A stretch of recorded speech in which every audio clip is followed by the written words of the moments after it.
and gentlemen, welcome to the College of Humanities lecture titled African Feminisms, Humanisms, and Neo-Feminism, Intersections and Contrast. I'm Vivian Ojo. I'm your program director for today. In Africa, we do have a culture of storytelling. And it is told that Africans are the best storytellers. Africans can tell good stories, and they know how to narrate a story, even if they have not been there. I'm sure most of you, you've seen the advert on DSTV. Yes, Africans are really good storytellers.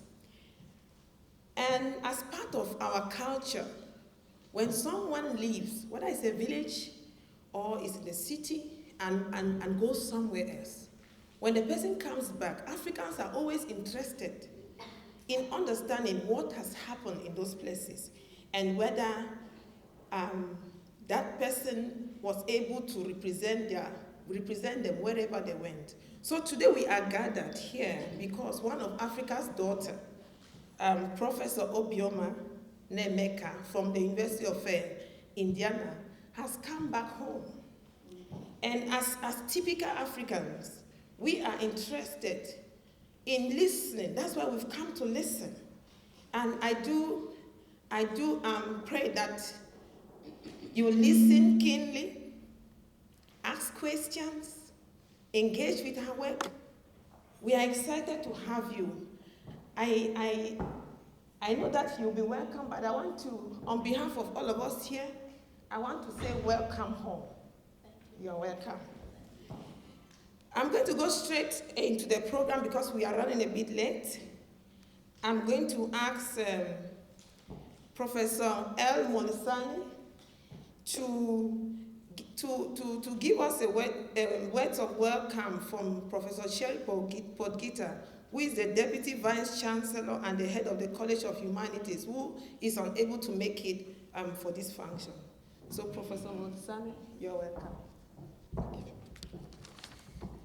Yes, I'm Cheryl Potgieter. No, I'm not. I'm tasked with welcoming our esteemed guest on behalf of the head of the College of Humanities, Professor Cheryl Potgieter. I take a special pleasure in doing so because Professor Nnaemeka and I are connected, even though we didn't know it until yesterday. She actually teaches at my alma mater, so I'm very proud of that. Professor Nnaemeka, I'm sure by now you know that our motto in the School of Humanities is the humanities, the soul of the university, or the soul of the academy. So with that motto, we're hoping that the university will foreground the humanities in the academy, and in particular in developing scholarship that addresses local realities and develops local solutions. We welcome you to the university and look forward to your lecture, which we hope will contribute towards helping us to develop and refine this focus, especially in African studies, areas like gender and feminist studies, as well as other areas of the humanities and the social sciences at UKZN and so on. On behalf of Professor Potgieter and the College of Humanities, and dare I say the university, welcome once again.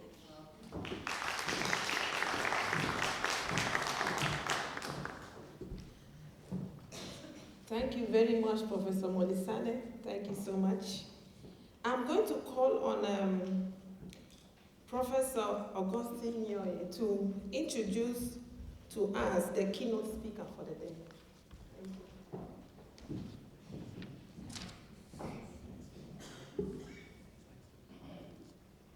The Deputy Vice Chancellor and Head of the College of Humanities, Professor Cheryl Potgieter.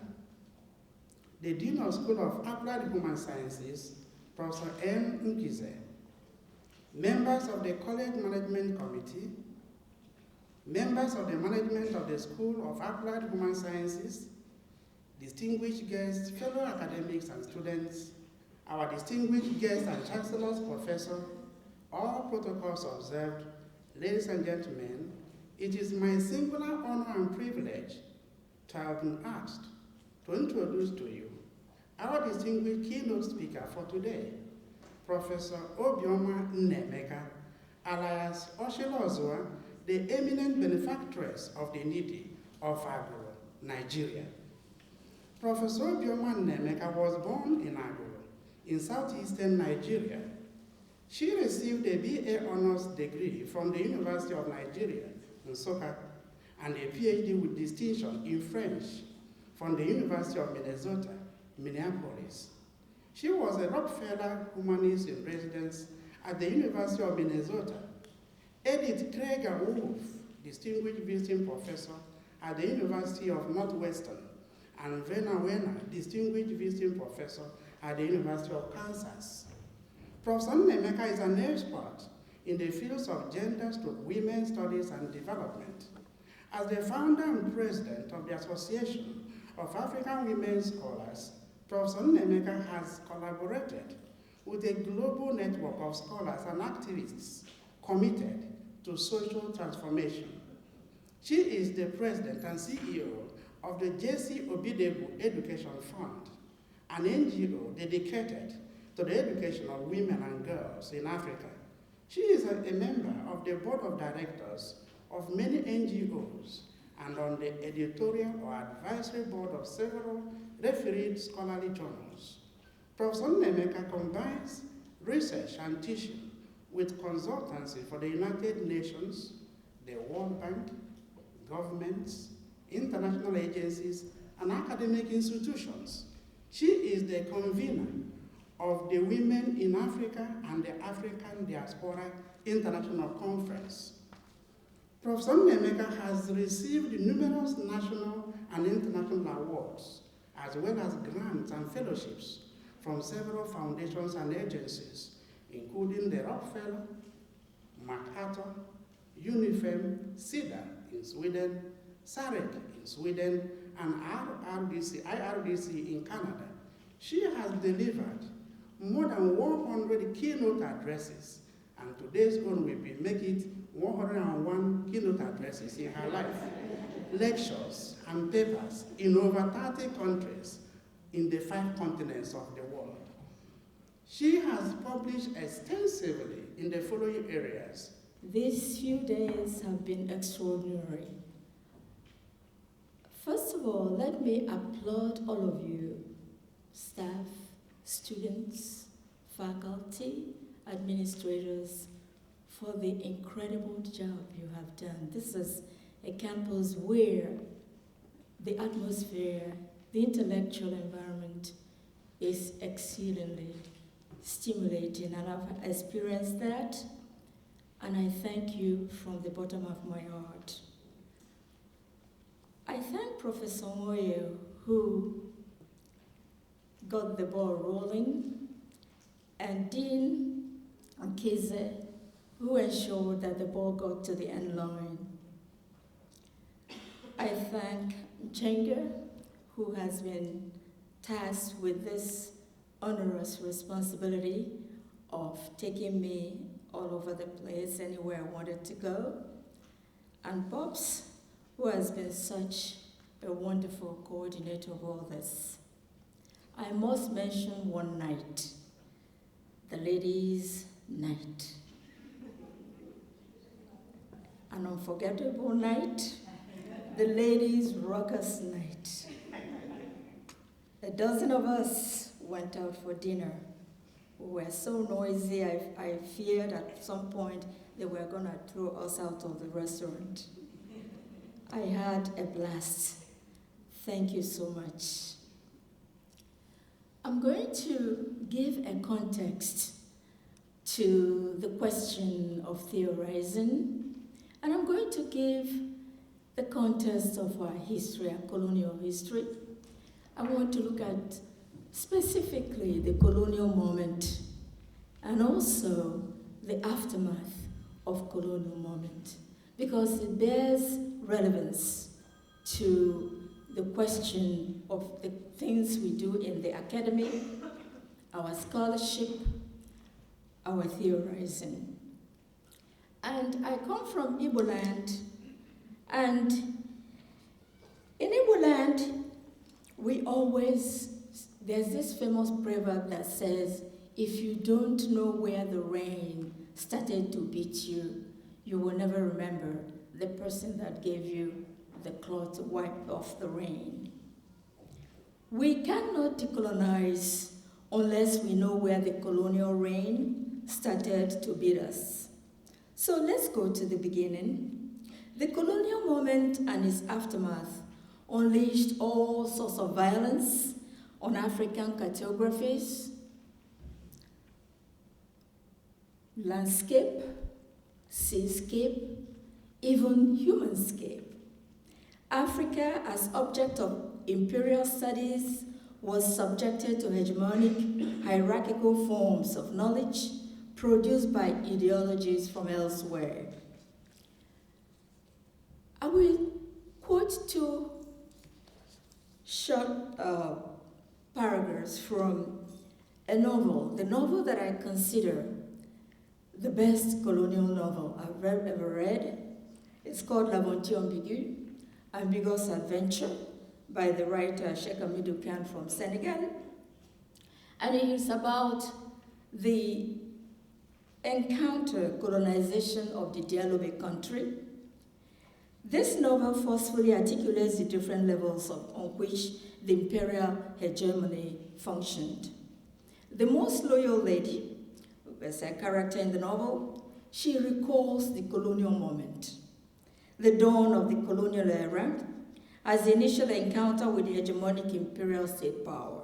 And I quote her, 100 years ago, our grandfather, along with the inhabitants of this countryside, was awakened one morning by an uproar rising from the river. He took his gun, and followed by all the elite of the region, he flung himself upon the newcomers. Our grandfather and the elite of the country with him was defeated. Why? How? Only the newcomers knew. We must ask them. We must go to learn from them the art of conquering without being in the right. Indeed, the newcomers, the colonizers, they sneaked in like thieves in the night. In fact, they were thieves in the night. The element of surprise was on their side, was on the side of the thieves that came in the dark. They outgunned the Dialobe. Their violent conquest was with his victory that is devoid of moral right, was perpetrated not only in the Dialobe country, but all over the African continent. Another character in the novel, the chief, articulated the contours of the aftermath. And I quote him, "For the newcomers did not know only how to fight. They were strange people. If they knew how to kill with effectiveness, they also knew how to cure with the same art. Where they brought disorder, they established a new order. They destroyed and they constructed. On the Black continent, it began to be understood that their true power lay not in the canons of the first morning, but rather in what followed the canons. The new school shares at the same time the characteristics of canon and of magnet. From the canon, it draws its efficacy as an arm of combat. Better than the canon, it makes conquest permanent. The new school made conquest permanent. In effect, the control of the mind through the establishment of civil society institutions such as schools and churches cemented the conquest. One of the first sites of the inscription of colonial violence was the African body, our own body. Cannot think. Penis does not think. I don't know. Who am I to tell? There was something freakish and abnormal about the African body, although we're not given the exact measurement of what constitutes normal, just the abnormal. O Nnaemeka, who was deemed too small, this African man, was exhibited in a zoo for monetary gain in North America. Sarah Batman, the Khoi woman, had a derriere that was deemed to be too big. Consequently, Sarah was paraded in Britain for having large than normal buttocks. When the British had an eyeful, they shipped poor Sarah to France, where the French kept her in the Musée de l'Homme in the name of science. It was only a few years ago that her remains were returned to Africa. The other thing that colonial narrative was very fond of was presenting to us Africa as a void. And who would believe them? Who would believe this mythology? You think these newcomers, these strangers, these thieves can go to a void? Impossible. Colonial fabricated nihilism and amnesia were effective tools in exercising the control. Colonial hegemony reconfigured Africa as historical and intellectual black hole and used the reconfiguration as justification for the wholesale implantation of colonialist epistemologies. Africa has no history, according to them, but the notion of Africa as historical and epistemological void is a colonial mythology that legitimizes and sustains the hegemonic grip on the colonized. The truth of the matter is that beneath the imposed cover-up of imperial structures remain residues of primordial, repressed realities that can re-emerge. These colonial epistemologies and forms and contexts just covered primordial realities. And these realities will keep re-emerging. And that's what we should be doing to reawaken those realities. Education as freedom can assist the re-emergence of the repressed. Critical pedagogy takes the first step towards the enactment of what MSSR calls detoxification and awakens the transformative power of critical consciousness positioned to contest the West as an epistemological core. And that's what we should be doing in the academy as teachers, to awaken that primordial reality for our students. The process of decolonization must therefore entail the re-examination and interrogation of the academy as a site of hegemonies, particularly on two grounds: on epistemological ground and on disciplinary ground, on the knowledge we produce and the way the disciplines are set up in the academy. The next, okay, good. The African intellectual and the multifaceted dilemma he or she faces is at the center of these concerns. The late great scholar of African literary tradition, Professor Emmanuel Obiechina, posed the following crucial questions. How does the African intellectual deal with the